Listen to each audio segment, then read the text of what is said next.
Eu sei que determinada rua que eu já passei não tornará a ouvir o som dos meus passos. Tem uma revista que eu guardo há muitos anos e que nunca mais eu vou abrir.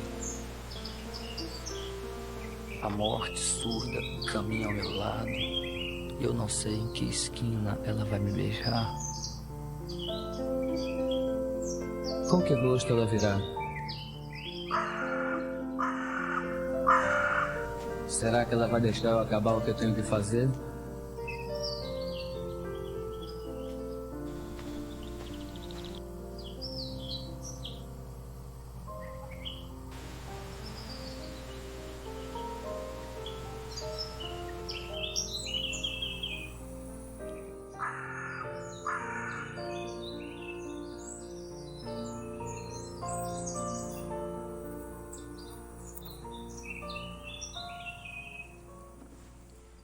A história que vocês estão prestes a ouvir é narrada da perspectiva de um animal muito pequeno, um texugo chamado Sr. Figs. Ele passa os seus dias sob uma toca debaixo da árvore 231. Ele nunca conheceu um perigo real. Ele nunca conheceu seus pais. E nunca conheceu a verdadeira natureza do vale onde habita. É possível que você se identifique com diversos aspectos da personalidade de Figs. E também é possível que você o considere completamente louco ou insano. Mas Sr. Figs não tem como saber o que você acha dele. Ele não tem como saber se os seus sonhos são reais. Ele não tem como saber se as experiências místicas lhe acontecem são reais. Mas ele sabe. Ele tem uma intuição profunda. Ele sabe, no fundo do seu coração, que existe alguma coisa a mais.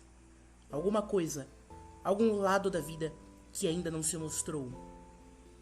E parece, pelo menos a meu ver, que ele está prestes a ter a sua esperança provada.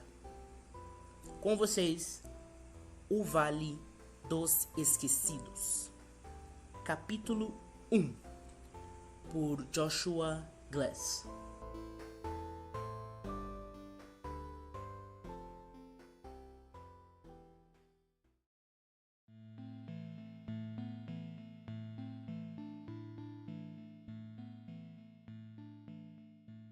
Eis que desci ao jardim das nogueiras, para ver se brilhava a relva do vale, para examinar se a vinha tinha florescido e saber se a romanceira havia dado fruto. Mas eu não sabia o que iria encontrar. Volta, ó Sulamita, para que te contemplemos. Salomão, o sábio. Na guinada da ravina descansava há tempos o resto de um carro batido. Alguém sem prudência voara por cima da cerca que limita a estrada, deixando um caminho devastado através dos arbustos. Haviam já corrido notícias por toda a cidade, mas ninguém fez nada a respeito, nem naquele dia, nem no outro, além de pregar placas em postes e dizer aos outros numa condolência afetada: coitado o poeta, que terá lhe acontecido a ele que era amante das fadas? Desaparecido foi o que apareceu no jornal, embora todo mundo soubesse que Alfredo estava muito bem morto. A verdade é que ninguém se animava a procurar por corpo em floresta em plena temporada de inverno, principalmente com rumores de lobos e bruxas por aí. Mas isso não seria necessário, como finalmente acordaram os membros do conselho da vila por unanimidade. Afinal de contas, um homem adulto responsável de 23 anos só pode ser dado por morto após 7 ou 8 dias sem notícias. E se não voltasse depois, já não sobraria muita coisa para ter que buscar. Animais precisam comer, e a Floresta Dawn era capaz de reciclar-se sozinha. Contra isso, ninguém precisou discutir. Ao cabo de 7 ou 8 dias, o xerife ordenou que se rezassem as exéquias do jovem e se erigisse um cenotáfio na praça. O asilo de loucos foi rebatizado em seu nome algum tempo depois. Instituição Psiquiátrica Alfredo Wintz Dunlop.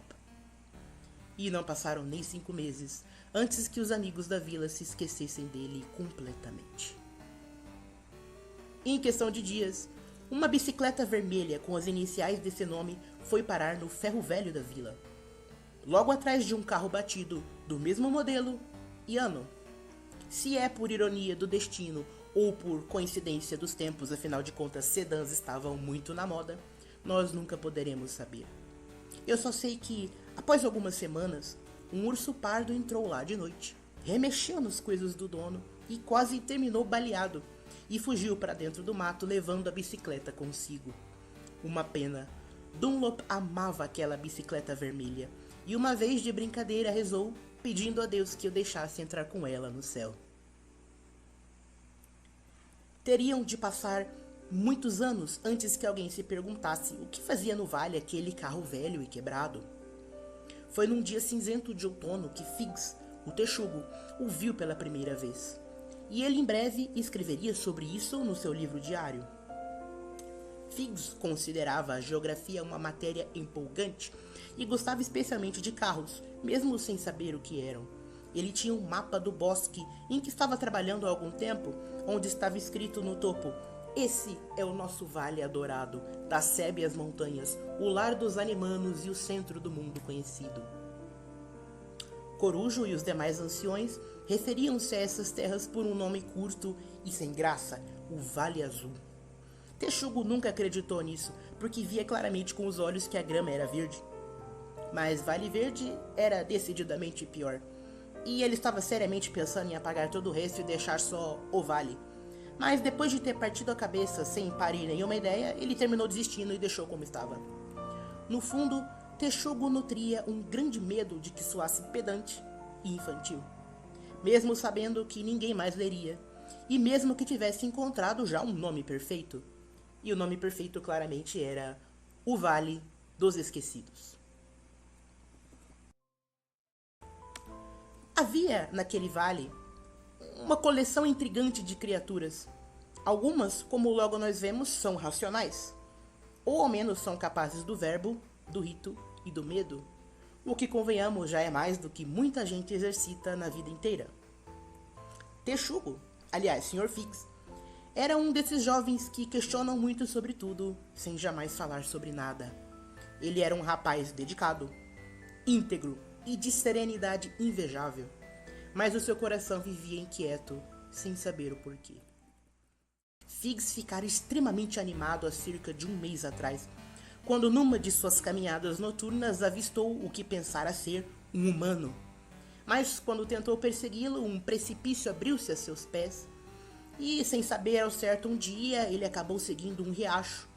Pedras pontiagudas e espinhos o obrigavam sempre a parar quando chegava perto do homem. E ele se apressava ansioso, sem qualquer noção de onde estava, até desembocar numa trilha que enfim deixou na porta da própria casa. Após muitas incursões fracassadas, concluiu o Sr. Figs que 1. Ou os humanos não existiam, ou então 2.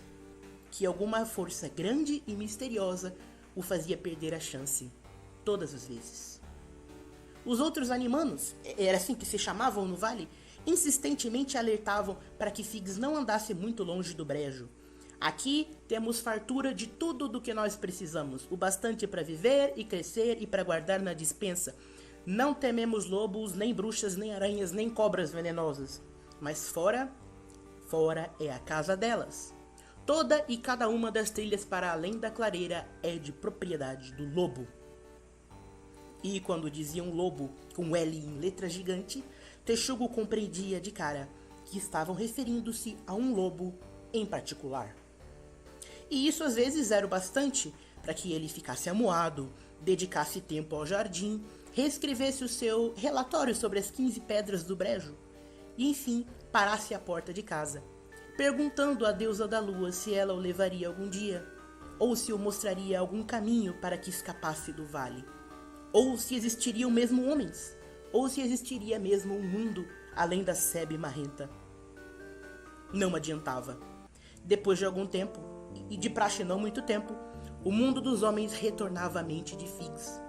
provocando sonhos estranhos, fazendo-o lembrar de poemas que ele nunca escutou, e imprimindo imagens completas de lugares e coisas que ele nunca vira na vida, mas que confirmavam-se dias ou semanas depois, e o faziam exclamar: Senhor Rato, veja só essa lama, veja essas marcas, isso não acontece ao acaso.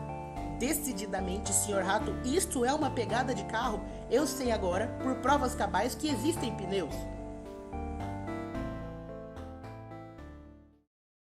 É evidente que Corujo, o xerife, não gostava nada desses assuntos. Espiava de longe sem se intrometer demais, mas nunca sem resmungar. E, embora Fix não soubesse, Corujo o espionava muitas vezes à noite, voando de galho em galho, deixando cair coisas e fazendo estardalhaço na mata, para que o texugo voltasse e não quisesse explorar certos becos escuros.